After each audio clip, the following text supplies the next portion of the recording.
La proposition subordonnée interrogative indirecte permet de poser une question sans passer par le discours direct. On va prendre deux exemples. On va dire « Elle me demande « Comment vas-tu » Eh bien là, on a des guillemets, on a 2 points après le demande, on est dans le cas du discours direct. Par contre, si on a « Elle me demande comment je vais », eh bien, les paroles ne sont plus telles qu'elles ont été prononcées, comme dans la première phrase, on va dire qu'elles sont rapportées, c'est-à-dire en fait elles sont racontées. Et on remarque dans tous les cas un verbe de parole, c'est un point commun entre le discours direct et le discours indirect. La subordonnée interrogative indirecte est qualifiée de totale quand la réponse ne peut être que oui ou non. Dans ce cas, elle est introduite par si. Exemple, la famille se demande si grand frère acceptera cette offre ou non. Eh bien, si grand frère acceptera cette offre ou non est une proposition subordonnée interrogative indirecte introduite par si.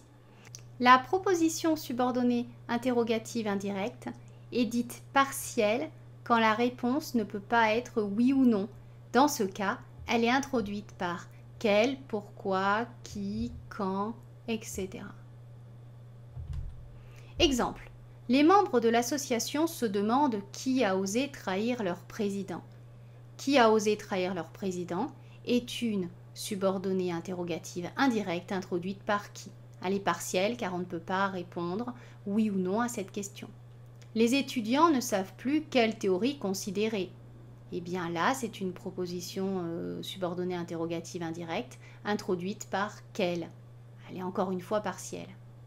Nous ne voyons pas pourquoi refuser une telle offre. Pourquoi refuser une telle offre est une proposition subordonnée interrogative indirecte introduite par pourquoi. Encore une fois partielle car on ne peut pas répondre par oui ou par non. La proposition subordonnée interrogative indirecte est une façon de poser une question sans rapporter les paroles telles qu'elles ont été prononcées. D'abord on met le sujet, ensuite on rajoute le verbe de parole conjugué et ensuite l'interrogative introduite par si, quel, comment, pourquoi, qui, etc. Par exemple, nous ne voyons pas pourquoi refuser une telle offre. Pourquoi refuser une telle offre et la subordonnée interrogative introduite par